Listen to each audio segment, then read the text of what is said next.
Good morning, everyone. Thank you so much for joining us this morning. This is our Hub Talk series webinar, and today we are very excited to have Tim Lake with us. He is our expert and will help us master the centralized master bidders list. Tim? Good morning. My name is Vincent Lake, and you can call me Tim. I am the CMBL program coordinator and have been involved with the program for about 5 years now. Today we'll be covering, let's go to the next.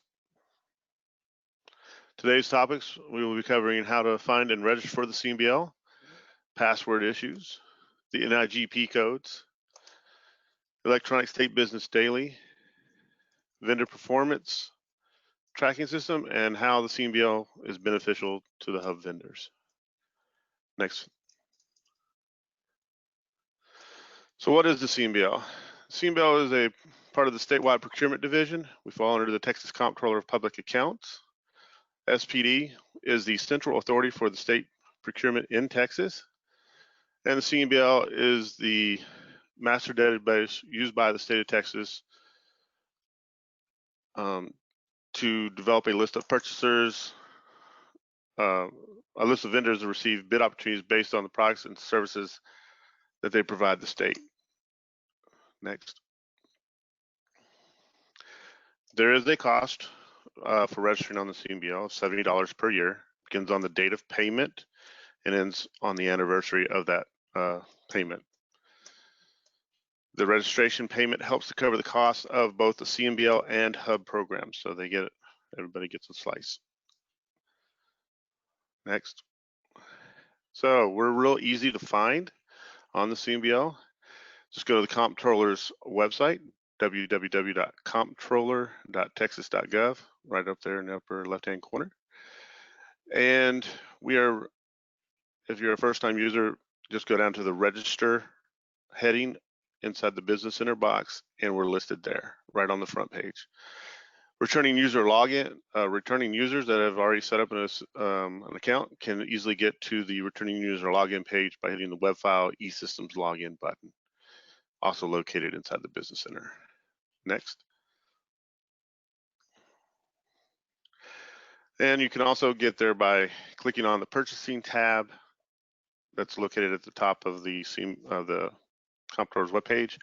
And then we're located under vendor resources, and you can select us by hitting the centralized master bidders list. You also notice that historically underutilized business is located there, as well as the electronic state business daily link is that bottom option. Next. Okay, like I said, the registration fee is $70. It tells you right on the centralized master bidders page. And on this page, it has a lot of good information. I highly suggest reading it through, especially the frequently asked question, as it does have what y'all ask most, of course. And then I'll pay special attention to the related links. These links come in very handy, especially the Nigp commodity book link. That takes you to where you can do a search of the existing commodity book, and we'll get into that a little bit later, so that you can develop a list of commodities before you go in and actually apply, because some systems do time you out when you're doing your application, and it's easy if you have to exit to get the list, you lose everything, and it gets kind of frustrating for y'all. We also have a link to the highway districts, so you can determine which highway districts that you're located in and can do business in. And then we also have a link to the CMBL application right there in a blue box for you. Next. All right, for first-time users, once you hit that application, sign a CMBL application box, first-time users, you're going to hit first-time user sign up. We'll take you to eSystems menu where you can start getting set up. And if you're a returning user, of course, you just log in. And for those of you that have user ID and password problems, there are recovery functions at the bottom of the login. And if you still have problems, just give us the contact call at the CMBL help desk, and that number is 463-3459. Next.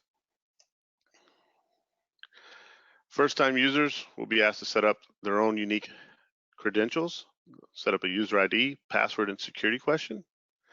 Please note that there are user ID guidelines and password guidelines. These are set up for your protection, and you will need to follow them. Next. You'll also be asked to set up a security question. And there's several options, so you can hit the drop down and then put an answer. Next. You'll have to agree to the terms, accept the terms of use, just by hitting that little box there and create user profile. Next.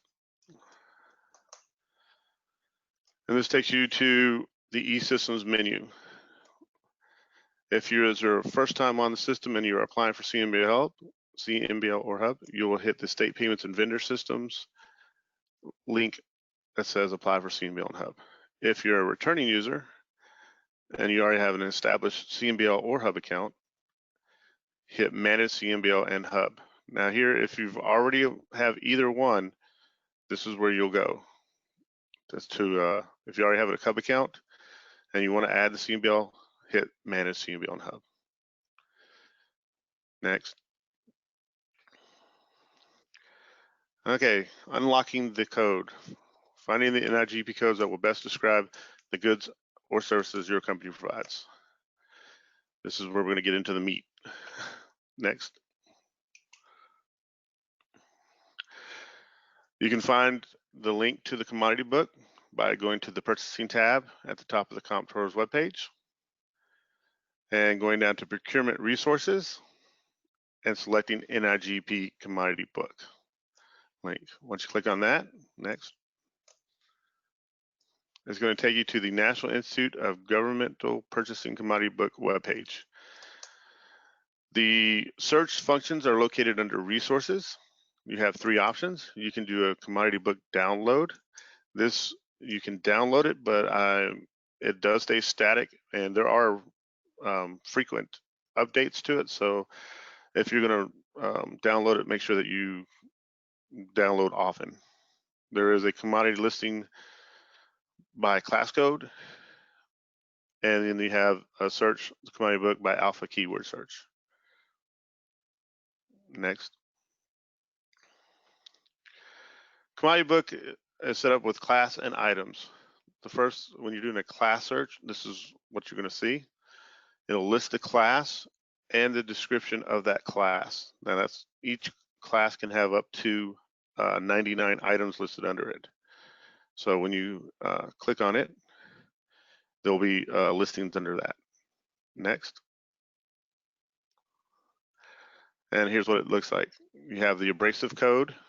Remember, 00 is just a title holder, placeholder for the title. So it's not an actual code. Anything with a 01 through 99 will be an actual item code. And their items are numbered in numerical order, as you can see. And there are skips because there have been changes. So don't be surprised by that. Next. All right. This is the keyword alpha, or alpha keyword search. You can search by keywords of your industry, buzzwords. You can also do partial searches if you're not sure of the spelling of a particular word, or if you think that it'll bring more results. So if we can get the next slide. So I did a partial here just to show you how that plays out. If you notice, it goes across multiple classes, and then it'll list a specific item in each class that goes with that particular description with the word construction in it. They will be listed numerically. Please make sure you read these very carefully to pick the best ones. There's no limit on the number of commodity codes that you can pick. We just ask that you pick the ones that best match what you can provide and that you can actually provide them. Next. Just be aware that the Identified Automated Information System codes, which are basically your computer and tech related codes, are denoted by an asterisk, and these are assigned by the Department of Information Resources, DIR. And they'll show up in the description, not in the code numbers. They show up in the description as shown here. Next. Here's a little tip. All class codes under 900, starts with 898 right now, are commodities. That means you're selling commodities. Everything above 900 are for services. If you know services. So if you're providing the commodity, make sure you pick ones that match that. If you're actually doing something with that commodity or that service, make sure you pick the 900 series. Next. So how does the CMBL work for you? It develops brand awareness and market share in Texas. This makes it easy to find potential purchasers find you, and it gives your ability to make a business description on our webpage and highlight what goods and services you provide for those purchasers to find. Potentially receive bid opportunities from government entities and institutions of higher education by email. Obviously, this is the meat of the program. Emails bid opportunities to you where you don't have to go and look for them. They're actually looking for you. It is a state requirement that state purchasers are required to use the CMBL to notify vendors of potential procurement opportunities. And we have a dedicated vendor program support and resources for you. You have our help desk, which you can email and or call. You have the vendor performance tracking, you have the commodity book access, and we'll get more into that a little bit later. All right, next. So this is what the where your hard work's going to pay off. The CMBL Hub directory. Here's the link to it. I won't bore you with the long details. This is what the purchasers are going to go to when they're looking for a vendor for goods and services. Please be aware that they can search by CMBL only, hubs on CMBL, and all vendors. It defaults to CMBL only, but also prime contractors use this when they're looking to fill their hub subcontracting plans, and they'll do a hub only search and find vendors for that. Next. Please note the bid posting requirements. Under 5,000, there's no competitive bidding required. So competitive biddings may send out, purchasers may send out a bid. They do not have to. Note university thresholds are slightly different from state agency thresholds on these numbers. But they have to match the Nigp codes and highway districts. Procurement opportunities of $5,000 to $25,000. They have to send out a minimum of 3 bid opportunities, with 2 of those vendors being hub certified. They can send out more, but they do have to send out those minimum of 3.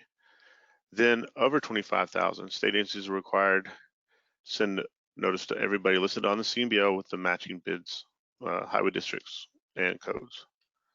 As we see here, they all must match the codes and highway districts. Next. Okay, and this is usually how a vendor or purchaser, will do a search. They're going to put in the class code they need, the item, and a highway district. Like I said, it will default to the CMBL only option. Next. And this is what they get. This is what they'll see when they do that search.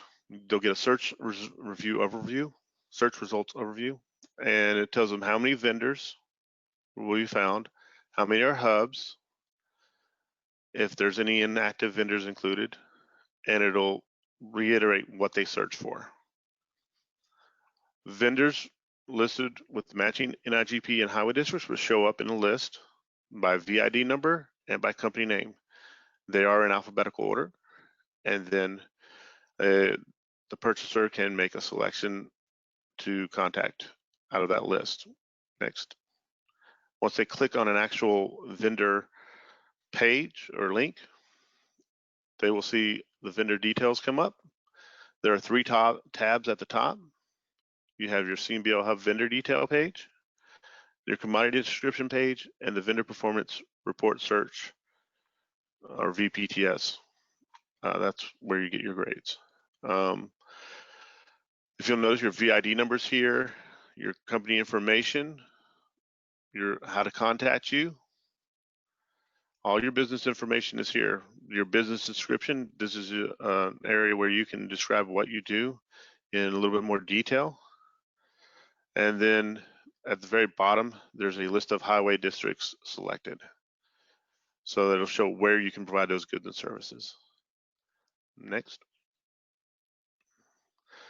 And then on the commodity description tab, of course, it shows what commodities you selected as being able to provide to the state. Some are very extensive, some are short like this one. Next. And today we're going to also cover the Electronic State Business Daily public bid postings. Next. Okay, the Electronic State Business Daily is an online bulletin board for state agencies to post bid solicitations. By statute, bids over $25,000 by state agencies are required to be posted to the ESBD. There's no login to view the bids, used for information purposes only, and is a public awareness tool. So once you go there, all you have to do is search. You don't have to sign in or anything. All right, next. And here's what the website looks like. It looks like it falls under smartbuy.com. So it's www.texassmartbuy.com/SP. That'll take you to this one. If you forget the SP, it's going to take you into SmartBuy. Once again, disregard the sign-in box in the upper right-hand corner. And here are your search fields below. You can search by any of these data fields. Most people I've known either search by the class and item or keyword, but feel free to search by any of them. And then you'll get search results below. Next. As you can see, this is what the bids look like when they come out. And you would click on the blue highlighted area and open up each bid. There should be attachments in each bid directing you how to respond to it and what they need. As you notice, this website does require Google Chrome to navigate. Next. Vendor performance tracking system provides state procurement committee with a comprehensive tool for evaluating vendor performance to reduce risk in the contract awarding process. So then we're going to cover VPTS, as we commonly call it. Next. Okay, here's that tab again, where you can click on it, and it'll take you to where you can search what the vendor's report card is. Make sure that you do have the vendor ID number, 11 digits of it, which is the first 11 digits here. So because it doesn't autofill in the next page. Next. All right, the vendor performance search page. It looks something like this. You're going to put in your vendor ID, a contractor name, PO number, CMBL vendor number, or you can select by grade or even debarment status. You can click on that. Once again, it's another site that needs Chrome to be used. Next. And then you'll see that there's results, contractor results. Vendors get a letter grade based on how many reports they have received. And as you can see, this one has an A. And then you can click here on the blue box where it says View Contractor. And as you go into it, you can actually read the results, the reports. Next. All right, the website references. These will be available in the handout. These are all the websites we covered today. Texas Comptroller of Public Accounts website, the Centralized Master Bidders List website, the HUB website, NIGP, ESBD, the directory where you can go and look at your own vendor account whenever you want to, and the VPTS where people can see their if there's any reports on them. Next. How to get a hold of us. We're located at www.comptroller.texas.gov/vendor/CMBL/ or just e.cmbl@cpa.texas.gov. And of course, you can mail anything to us at CMBL Program, PO Box 13186 1711, San Jacinto, Austin, Texas 78111. Next. And how to reach me. As you see, Vincent Tim Lake. I'm the program coordinator, and you can reach me either at 512-463-3459 or my direct line 512-475-5370. My email address is tim.lake@cpa.texas.gov. Next. Thank you, Tim. There's a couple things that I'd like to go back and just remind everyone to keep in mind with. The CMBL is an important tool for vendors wishing to do business with the state of Texas. Anyone can use the CMBL. Any business that is HUB certified, non-certified, in-state, out-of-state, any business wishing to do Texas can register on the Centralized Master Bidders List to be listed on the state's vendor list. So that's an important tool everyone should keep in mind. The NIGP codes, just as important. The NIGP profiles provide a picture of the type of the goods and services that your business provides. Purchasers need to know who you are and what you're providing when they do their searches to include on the notifications for solicitations. HUB coordinators will supplement those lists by going to the CMBL and the HUB directory to again provide supplemental notices of procurement opportunities. So those profiles are extremely important.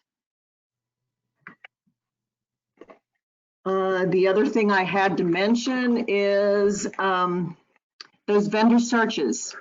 Again, for HUB subcontracting plans, the vendor searches are important because they list the vendor number, the class and item code that you're searching.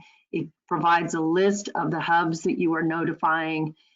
Those are important to print and submit with your HSPs as supporting documentation. So please keep that in mind. The Electronic State Business Daily, it is a tool, another tool that is available for any vendors that are looking for procurement opportunities. Go to the ESBD, learn how to use it, search for it. If you are listed on the Centralized Master Bidders List, the purchasers will search the Centralized Master Bidders List as they're required in the procurement processes. Those notices are posted on the ESBD, and the purchasers will send the notices to the CMBL vendors of those procurement opportunities. For those that are on the HUB directory, you can go and search those on your own, but it's important that you think about doing the Centralized Master Bidders List. It's a good tool to have available, and it makes life a little easier. So again, Tim, thank you so much. We appreciate all of this excellent information. And let's go to the next slide.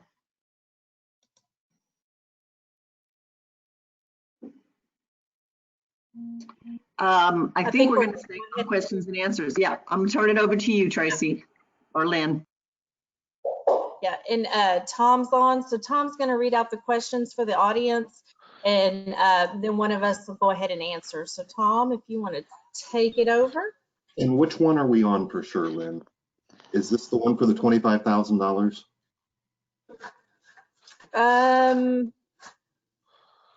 We can start there. Okay, so the question is for the $25,000 required for all CMBL, is that also valid if the product is on a DIR contract? No, so there are different requirements for procurement when it comes to DIR purchasing thresholds. So those are different, and you can refer to us. Linda, I can get you those thresholds if you have any other questions. Okay. Next question, what are the university purchasing thresholds? Does it vary by university? Besides the thresholds, do purchasing protocols also vary? Different rules for different monetary tiers? Question. Yes, so the universities all will establish their minimum thresholds for using their procurement card, to where, and that means they can go directly to a vendor and make a purchase, and they will establish their thresholds for number of vendors they need to solicit depending on the dollar value of that contract. They all set those up because they have the flexibility to be a little different from state agencies. So what you would want to do is, if there's a university you're interested in selling your service or product to, contact the hub coordinator for that university and ask those questions. Find out how they're letting out their bid opportunities, because they're not required to use the ESBD. They may choose to, but a lot of them will post their bid opportunities on their own website. So you'll want to contact those, if you're looking at doing business with the University of Texas, any of those schools are in their system, or Texas A&M University, their system, Texas State, Texas Tech, any of those Lamar University systems, Sam Houston. You'll want to contact those hub coordinators for those entities, and they'll be able to guide you through how they let out their procurements. Okay, next question. If you aren't sure of the exact class/code, how can you narrow down your search findings on the commodity code book, on the commodity book? So I'll take that one.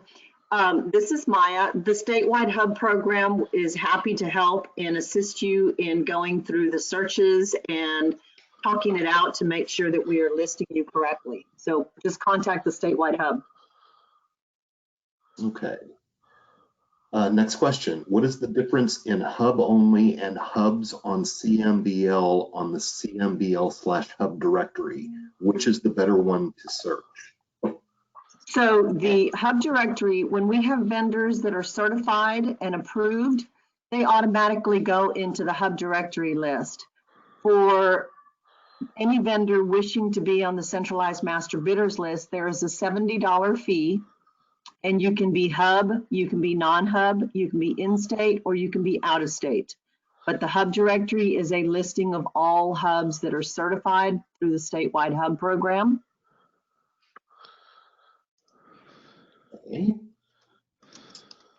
Okay, next question. What if you want more information on the description for the code on the commodity book?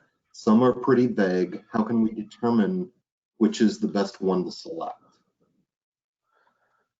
So there's a couple of different ways of finding the right codes that fit your business type. One is either working with the Statewide HUB program. You can call the Centralized Master Bidders List. Tim will also help with that. Your hub coordinators can help you find that.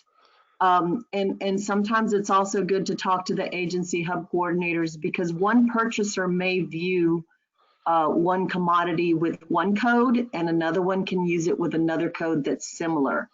So it takes a little understanding. Search by the alpha and see which codes come up. And then as you read the class and item numbers, they provide you a pretty good description of what they're asking for with those class and items.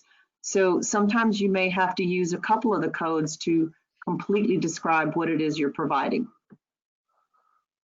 Okay. This is kind of a question or a statement. My apologies, I missed the first 10 minutes. I gather it would benefit all vendors to sign up for this, correct? We believe so. Yes, I think so. Yes. This presentation has a lot of excellent information. So if you missed the first 10 minutes, I'd go back and look at the slides and read them. And if you have any other questions, contact Statewide Hub. We'll be happy to help. Okay, next question. Does the ESBD posting apply to DIR contracts or SOWs under DIR categories?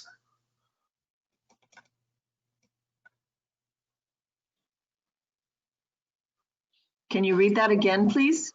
Sure. Does the ESBD posting does the ESD posting apply to DIR contracts or SOW under DIR categories?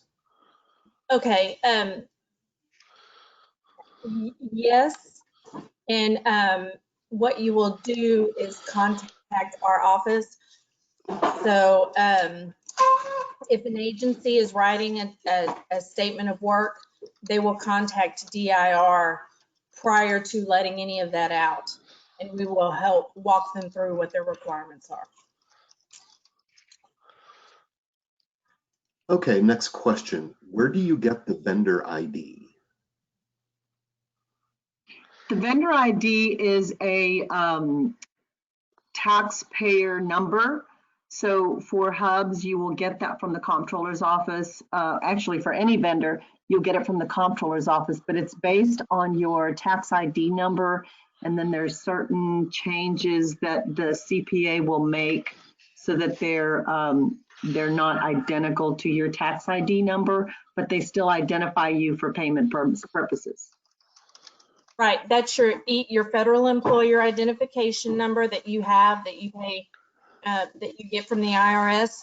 You will get that number and it'll be issued to the Comptroller's office. And typically what they will do to make it a state of Texas VID, they will add a 1 to the front of that and a 3-digit number to the end. And I believe that 3-digit number typically indicates location.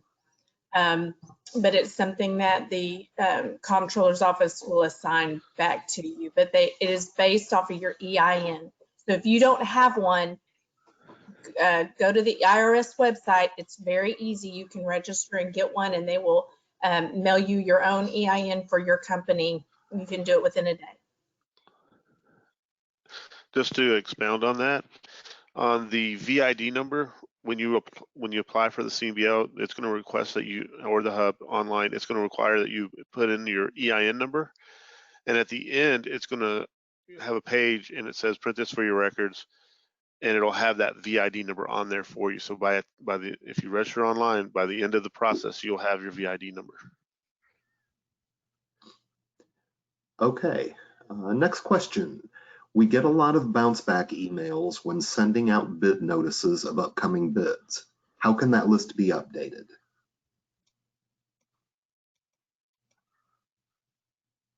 That list is updated by the vendor. So it's really up to the vendor to take care of their own. I don't know, Tim, you might have more information. I don't know that there's anything really we can do about the bounce backs. That's correct. Vendors are responsible for updating their contact information in the system. We have over 10,000 registered vendors right now. So when we do catch them, we get notified. We will try to reach out to that particular vendor and let them know that they need to update their account. But it is, like I said, once again, the primary responsibility of the vendor. And I'd like to recommend everybody do that. If they have an existing vendor account, just go in and verify that everything's accurate. Okay, next question. How do we find pricing information on previous purchase orders? So if you want specific information for POs that have been issued out by other agencies, you need to do an open records request to those agencies per that PO. And every agency will have a process on how that's handled. And so you'll want to make sure you have the PO number, or you'll want to make sure you have if it was a DIR RFO, you want the RFO. However they let that solicitation out, you'll need that specific number to refer to. And then if you want to get pricing information, you can request that and work with that entity. ESBD also has some award information available for, I think, a few years after the award's been made. You just have to, on the status, hit award.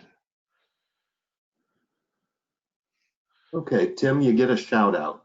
Tim Lake is amazing, super helpful, and professional guy. Congratulations. Thank you. Yay! These kind of go hand in hand. Is the presentation available for download, and where can we get a copy of Tim's presentation with all of the links this morning? So the handout was attached. If you'll look over on the right-hand side in your panel, you'll see a handout section, and I see it as the second attachment there in handouts, Mastering the CMBL. It's in a PDF, so you can download that now for your use. And then we will be posting this presentation to the DIR HUB Program webpage. We will get all of the answers to all of the questions. We will have the slides, and we will have the recording. And it will be posted with the other Hub Talk series that we have conducted. Okay, next question. If we expand our product offering, can that list be updated? Yes, you can update your NIGB codes at any time just by logging in and managing your account. Okay, next question. Under the working challenges we face today, how long does it take to get on the CMBL if I mail my application in? If you mail it in, depending on where you're located, if you're here in Texas, it can be about a week. Depending on when we receive it, we'll put it in the same day that we receive notification of the application. It's easier to do it online though, since most of us are still teleworking from home, and the process has been, slowed down just a little bit due to that. Okay, next question. Are contractors / primes / state agencies required to submit a VPTS report for the vendor after contract completion?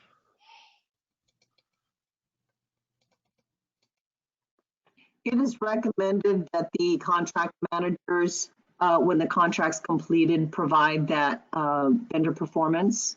Not all agencies are quick to do it. Some are better than others, but it's encouraged.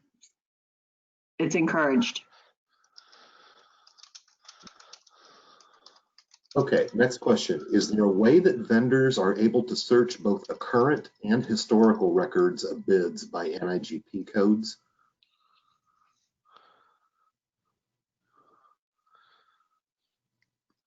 Through the ESBD, I'm told, you can do those kind of searches. So you can do some of those searches through the ESBD, and there's also the LBB contracts that is also available for searches. Right. Okay, next question. How is the best way to approach the type of services / products that we can provide if, for example, we are a woodworking shop, we could do cabinets, furniture, display racks, or offer woodworking services in general? Just trying to figure out the best way to portray who we are and how to be found. That's a great question. I think the first thing you need to do is look at your profiles, make sure your NIGP codes list you correctly. And if you do an alpha search, you'll find the different options you can use. After you've got your profiles completed, I suggest you go to the Hub Coordinator list on the Statewide HUB webpage, resources. identify which agencies you might work with. The LBB contract search will also be a tool for you to use. It'll tell you which agencies might need your services and your products. So that's another tool to use. And then contacting the hub coordinators that are identified in the LBB list would be a way to start introducing yourself to those agencies. Okay, next question. We're registered on the CMBL. Can I log in and edit my NIGP codes at any time? That's correct. You have access to your vendor account 24/7 through the portal. Okay, next question. Can you please cover what is cooperative purchasing? Thanks. Okay, so DIR is cooperative, like we are a state agency. So we have a collection of contracts that our customers can utilize to expedite their procurement needs for IT services or products. Universities will also utilize cooperative contracting programs. So BIBORD is an example of one of those. Some of the regions have their own cooperative contracts programs, and there are some other national programs that they will use. And so there are cooperative programs that will bid out different types of bid opportunities, from playground equipment to turf to food for cafeterias to electronics and paper and pens and products. So they'll have a variety of contracting opportunities. Again, what you want to do is contact the hub coordinators at those entities you want to sell your products to and ask them how they're buying their products and services. Ask them how they're getting to your service or product, so you know what cooperative programs they may be using, so you can go and apply for those opportunities as well, or bid on those opportunities as well. So to add to that, the Comptrollers also has the co-op type ability for local governments, nonprofits, and service centers to purchase through the state contracts. There is a fee for them to participate in the state's cooperative purchasing program through Texas Smart Buy, and use the state's purchasing power and contracts.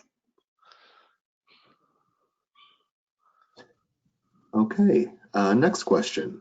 Can you speak to highway districts more? If a service-based business limited to the areas as well, even though it may be professional services done remotely? On the highway districts, we've broken Texas down into 25 geographical highway districts. They're numbered 1 to 25. You pick the area that you can provide goods and services in. So if you can do it online across the state, or you can do shipping across the state, you can pick every last one of them.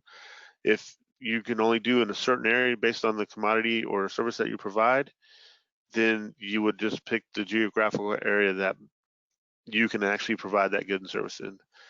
This allows you to set up your own footprint, so to speak, of where you can provide your goods and services. Right.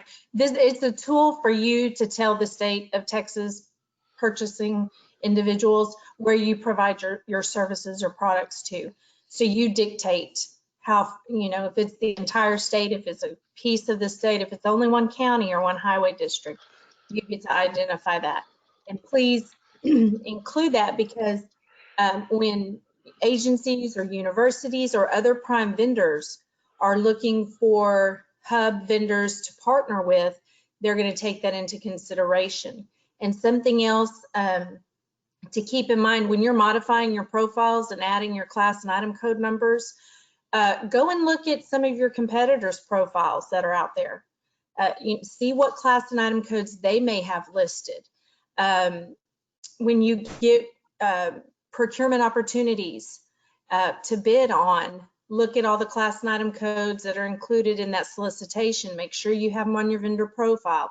I always tell my DIR vendors, my IT related vendors, if you're going to be bidding on any of our RFOs and we already have contracts in place for those services or products, go to the contract pages and look at the class and item codes we have listed. It's a cheat sheet.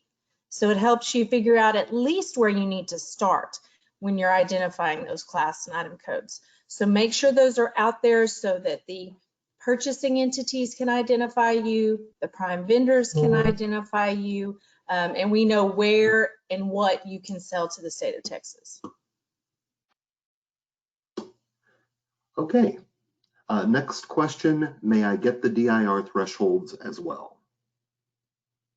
Yes, what we'll do is when we post the questions and answers, I'll post that little chart out there for you so you can see what those purchasing thresholds are. And they're relative to the purchasing contracts, or they're only applicable to state agencies, so not any of our voluntary customers. And that is specifically when they're utilizing DIR contracts to fulfill their product or service need. Okay, next question. This kind of may have just worked into the previous one, but the question is, if I search by highway district, do I get a list of vendors with addresses in the highway district, or will it be a list of vendors who want to work in that highway district?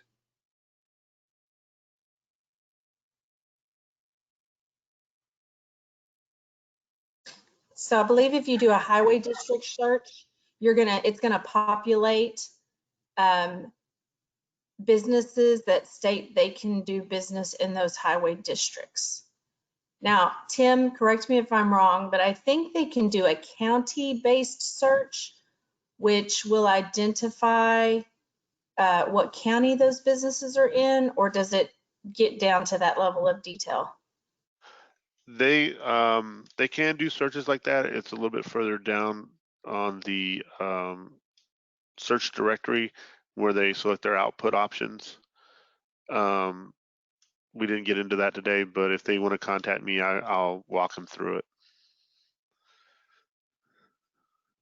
To add to that, yes, they're going to get the addresses. They will get the VID number, the name of the business, the address, the location of the business, contact information by phone number and by email and by address. And if they've listed a highway district or a location, they will get that as well in that search list. Okay, next question. Using an NIGP code in our CMBL/HUB profile with the last two digits being 00 is not recommended, correct? That is correct. That is just a placeholder for the title of the class. When you put that in there, it doesn't really, it just shows, it's not going to show anything specific. So to add to that, the class number is kind of a general classification, and the item number is a specific description within that class.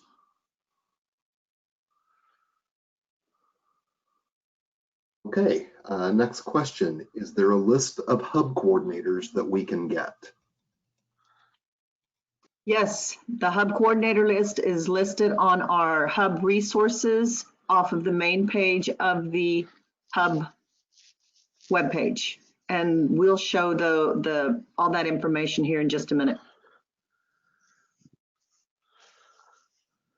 Okay, I think we may have touched on this, but the question is, how do you propose to make sure the vendor community keep their emails current and up to date?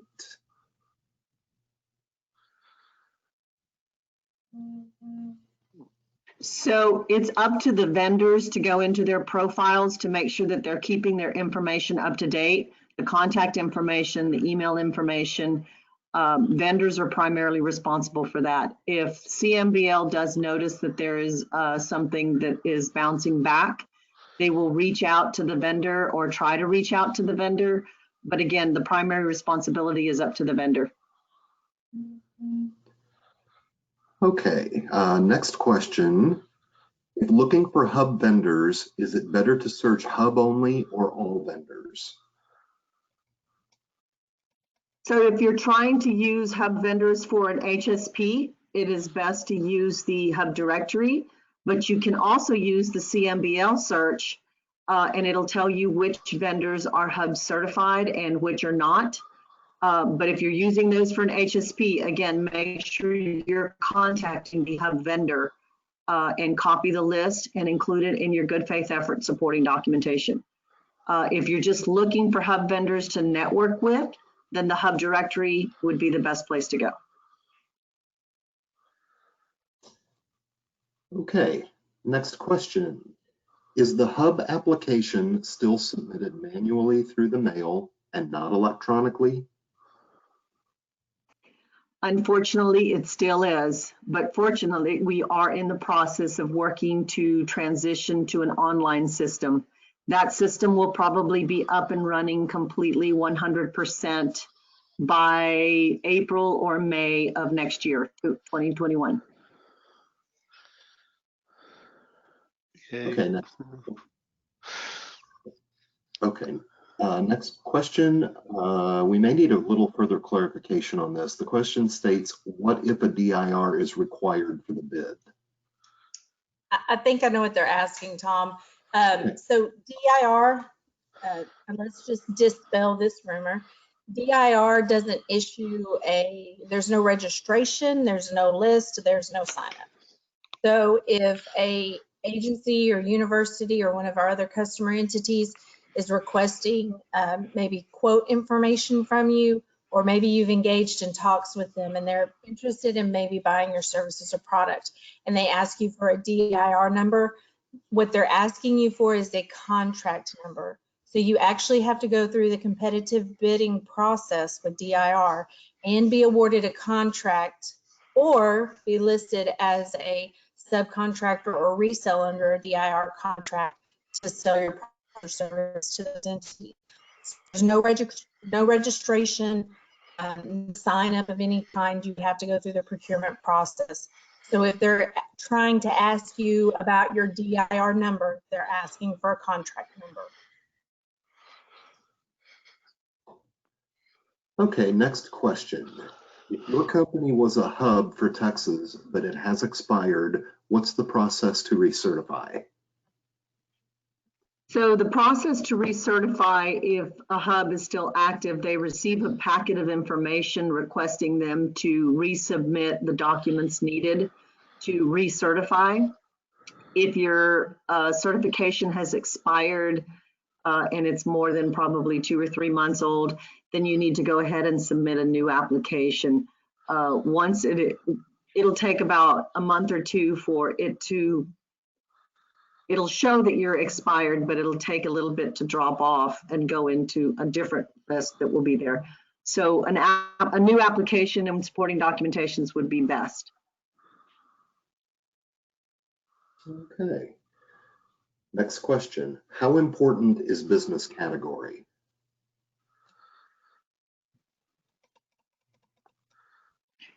So business category, again, sorry. Business category is important because it describes who you are. The business category in the class item would be the best way to start. And the item number is a better description of who you are.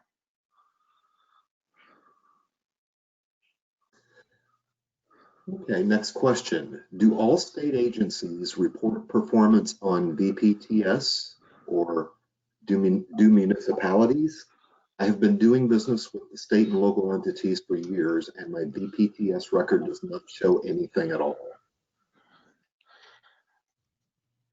Yes, they're supposed to if it's over $25,000 for state level purchasers. And then do municipalities report? No, they are not required to, but state, like I said, only state level purchases are required. Okay. And that would be on our system. They may report it somewhere, a local government may report it somewhere on their own system, but this is on the CMBL, so it's a state system. Okay, question, a small company out of the states can participate? They can all, vendors from all over can apply for CMBL. As for HUB, I'll let Maya speak to that. HUB certification requires a business to be located in Texas.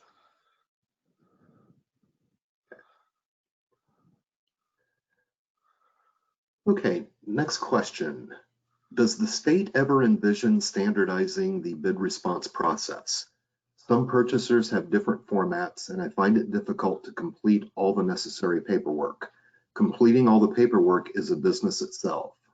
Standardizing would allow vendors to have pre-prepared documents, speeding up the bid process.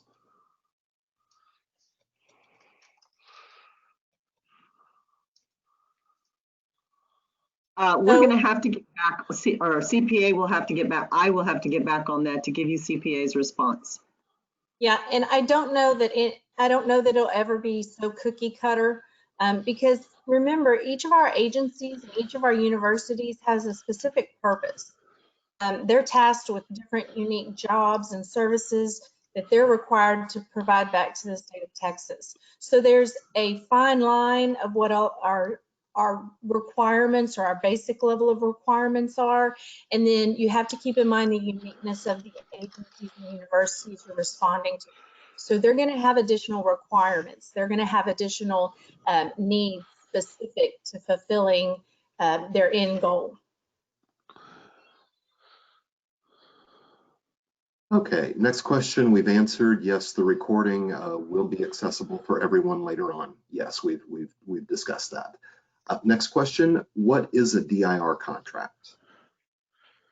So for those of you that are unfamiliar, the Texas Department of Information Resources is the IT agency for the state of Texas. We implement and manage all IT related contracts for the state for our customers to use. So we have mandatory customers, which are state agencies, and then voluntary customers, which include higher ed, K through 12, local municipalities, hospital districts, emergency service districts, private schools. And DIR, our main mission is to have contracts available for our customers to use to fulfill their IT products and services needs.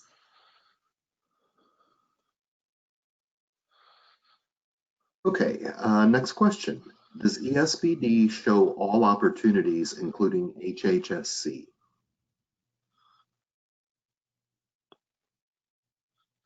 Yes, it does. They're required to post anything over $25,000 to the ESPD, but I'm going to encourage that you contact the HHSC Hub Coordinator Group.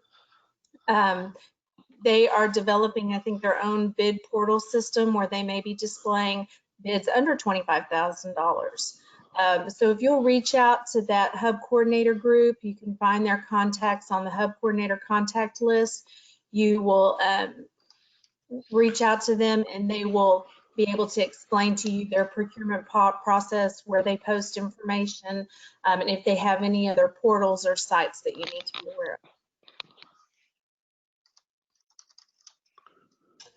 Okay, next question is a validation. Yes, the VID number is actually their federal employee ID number. Yes, we previously answered that one as well. Excellent.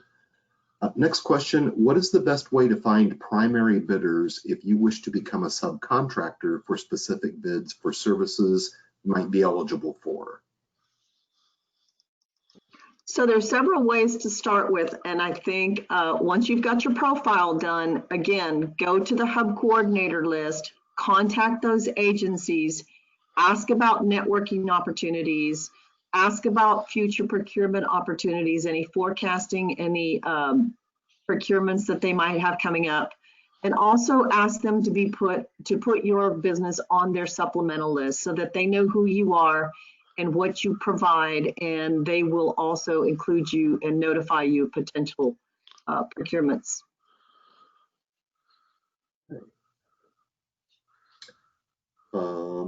Next question, how can you review, or rather, can you review how to delete or add your NIGP codes list.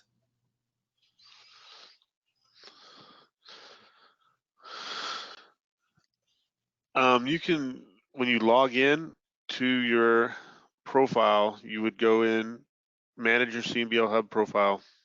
As you go down the list, there's an edit, and it'll say class codes.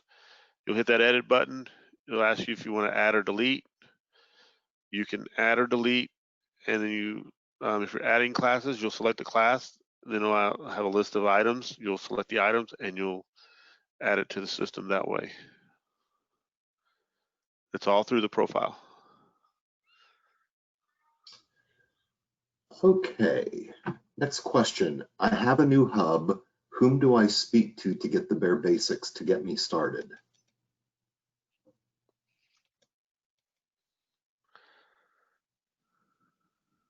I'm sorry, repeat that one again for me. Here it says, I have a new hub. Whom do I speak to get the bare basics to get me started? I would contact the Statewide HUB Program and visit with myself or one of the HUB staff. They can provide you with some training and some review on the resources available to kind of get you started and going in the right direction. Okay, next question. What if vendor performance report search determines no results found, but we know a vendor exists?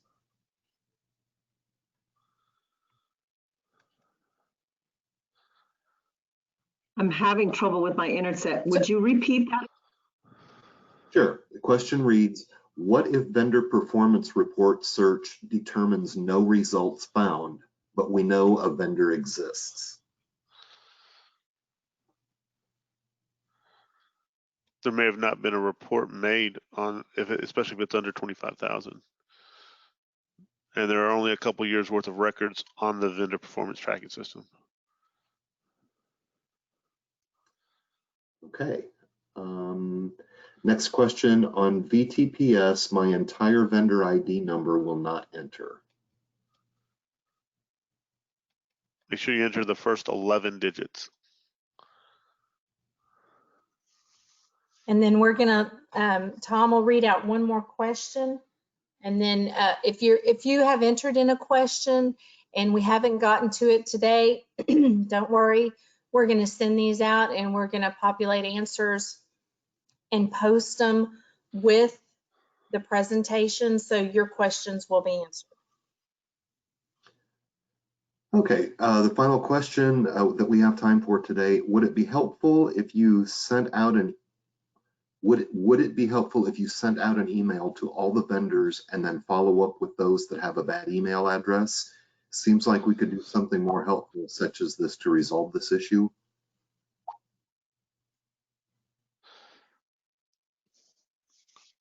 So again, CMBL will, when they notice that a vendor has a email address that is not valid, they will try to reach out to them, but that primary responsibility falls on the vendors. It's the vendor's responsibility to make themselves available for procurement opportunities.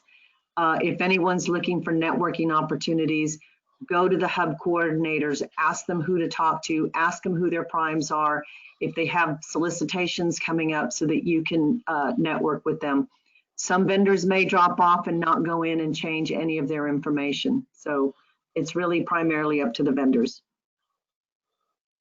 Right, and remember the CMBL is a vendor managed system or vendor managed database. So that responsibility lies on your shoulders.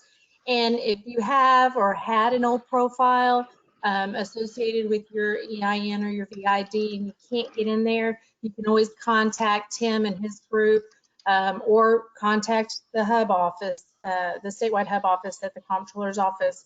They'll assist you with getting that corrected and getting you access to your profile.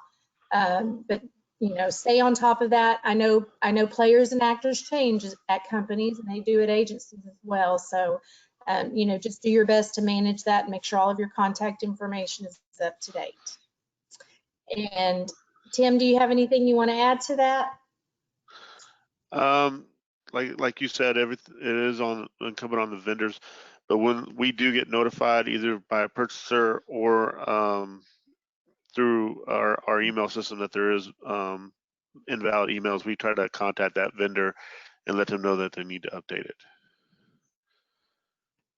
Awesome. So like I said, we're going to follow up, and when we post this presentation to the website, your questions will all be answered, and those will be posted together on the DIR HUB Program webpage. And you will see that there with the listing of other presentations. So if you go to the next slide, we have one more Hub Talk series coming up, and that's going to be on June 24th at 10 a.m. We're going to do our second round of construction opportunities. So as you see there, we have the registration link active and up. So if you'll go out there, if you're interested in participating, go out there and register. We will have a new group of agencies and universities that will be participating on this panel. So you'll be hearing new construction opportunities, new tips for interacting with their entities. So go out and register. Make sure before you hit that submit button that you include your email address. That's how we communicate to you. That's how you receive the link to participate in the webinar. So if you're interested in attending that, go ahead and register today. And then on our next slide,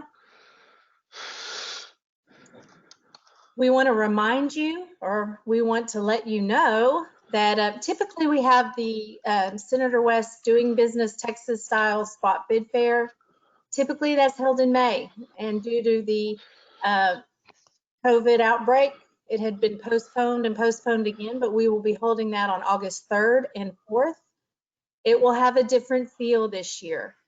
We will be doing that event virtually. So there will not be an in-person event. And I know we are working in conjunction with the Dallas-Fort Worth Minority Supplier Development Council, Andrew Nash and his group, to get those details ironed out. But we do have the date. We will be posting some additional information.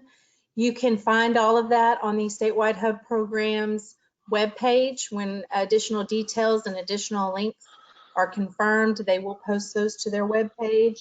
But again, that will be a virtual event. So it'll be something different that we're trying. So if you have the opportunity to participate, I know in the past we've had close to 80 agencies and universities that have attended. We will continue to have a spot bid fair. DIR again is hosting that spot bid fair portal. And so I want you to be on the lookout, because about 3 weeks prior to the event, we're going to hold a webinar just going over the spot bid fair portal, how you can extract those bid opportunities, looking through those requirements, and how you need to submit your bid responses. So keep in mind, it will be different this year. There will be no in-person receiving of bids in one location. So keep an eye out for that. We will be planning that, but if you can participate with us virtually, we would love to have you on August 3rd and 4th. Next slide.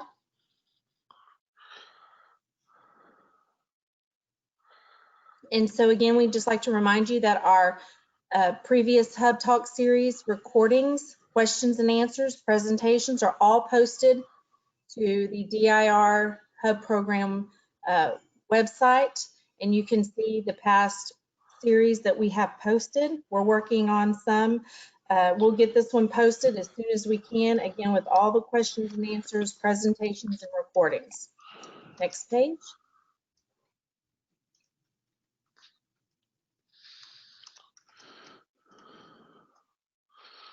So I think that'll wrap it up for us today. Again, if you have any questions regarding the CMBL, please feel free to reach out to Tim and his group. We'd like to thank him for coming out here today with us and providing some additional information. I know we had vendors on the line. I know we also had agencies and universities on the line asking questions, interested in how it all works. So if you have additional questions for Tim and his group, please feel free to contact him. If you have HUB-related questions, you can always contact Maya Ingram in her office, or you can contact myself, Lynn Hottie, in our office. always happy to help you. It's our job. We're here to help you and support you. So have a nice day. Thank you, everyone. Thank you, everyone. Have a good day.